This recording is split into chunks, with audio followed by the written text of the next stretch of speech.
জামাতে ইসলামের যে সকল নেতৃবৃন্দ ইসলামী ছাত্র শিবিরে যারা এই নারীদের চরিত্র হরণের কাছে লিপ্ত রয়েছে, সোশ্যাল মিডিয়া বুলিং এর কাছে লিপ্ত রয়েছে, আমরা বিশ্বাস করি অবশ্যই তাদেরকে আইনের আওতায় তুলে ধরে নিয়ে আসতে হবে।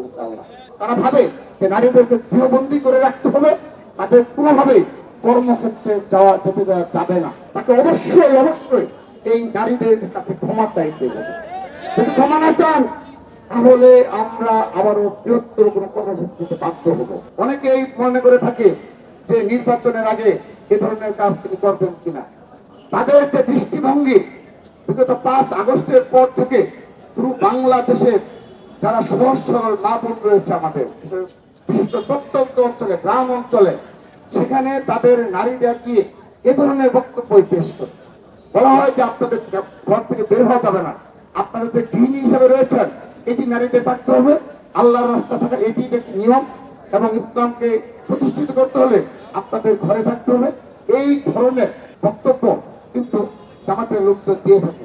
সর্বশেষ দেখেন এই বরগুনার একজন জামাতের শীর্ষ নেতা তিনি কি বক্তব্য রাখলেন, তিনি বললেন এই ডাকসুতে বলতে এত গুরুত্বপূর্ণ বক্তব্য তারা রাখেন, আমাদের বলতে কষ্ট হয় যে ডাকসুতে নাকি অতীতে এই ঢাকা বিশ্ববিদ্যালয়ের নারীরা নাকি পেশা হিসাবে আখ্যাত করেছেন এবং অপেনলি, এবং তিনি এমন না যে তিনি এটা ভুলে বলে হচ্ছেন সরি বলছেন, এরকম না, তিনি এই বিষয়ে দীর্ঘক্ষণ বক্তব্য রেখেছেন।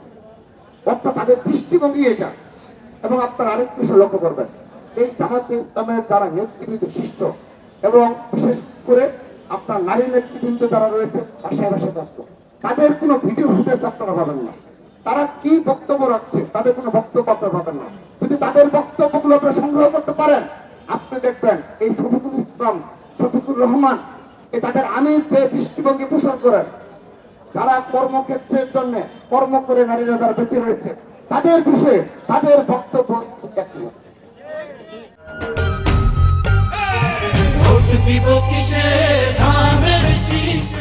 এবং জামাত ইসলামের তৃণমূল পর্যায়ে নেতৃবৃন্দ যারা রয়েছে, আপনি সেখানে যান, সেখানেও যদি আপনি তাদের বক্তব্যগুলো সংগ্রহ করতে সমর্থ হন, তারা তো মিডিয়াতে আসতে চায়।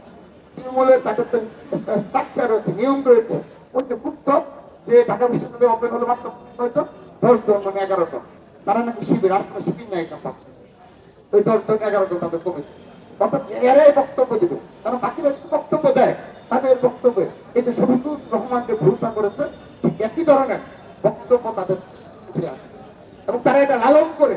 জামাত ইসলাম এই শফিকুর রহমানের এই বক্তব্যকে তারা লালন করে, তারা ভাবে যে নারীদেরকে গৃহবন্দী করে রাখতে হবে, তাদের কোনোভাবেই কর্মক্ষেত্রে যেতে দেওয়া যাবে না, এটা তাদের আনুষ্ঠানিক বক্তব্য।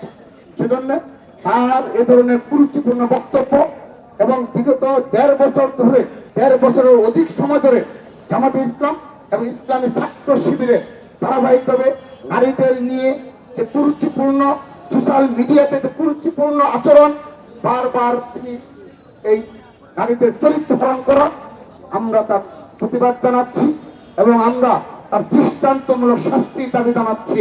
আমরা বিশ্বাস করি আইনের গতিতে চলবে। জামাতে ইসলামের যে সকল নেতৃবৃন্দ ইসলামী ছাত্র শিবিরে যারা এই নারীদের চরিত্র হরণের কাছে লিপ্ত রয়েছে, সোশ্যাল মিডিয়া বুলিং এর কাছে লিপ্ত রয়েছে, আমরা বিশ্বাস করি অবশ্যই তাদেরকে আইনের আওতায় তুলে ধরে নিয়ে আসতে হবে। এটা আমরা আশা করি, আশা রাখি। আপনি আরেকটি বিষয় অবলম্বন ইতিমধ্যে করা হয়েছে, খুবই গুরুত্বপূর্ণ, আপনারা লক্ষ্য করে দেখুন।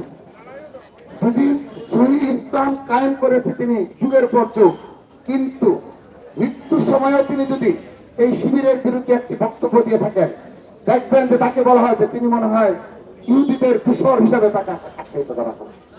আল্লামা বাবুনগরী সহ যারা এই দেশে স্কলার রয়েছে তাদের সবার বিষয়ে সেম আমাদের খাদিজাতুল কুবরা জগন্নাথ বিশ্ববিদ্যালয়ের দর্শকদের তিনি জিএস পদে নির্বাচন করেছিলেন, তার মতো নির্যাতিত এবং এরকম একজন পুরোপুরি ইসলামের আইন অনুশাসন মেনে চলা তাকেও কিভাবে গুমরা ভাবে এই ইসলামী ছাত্র শিবিরের নেতা কর্মীরা তাকে তার চরিত্র গ্রহণ করে।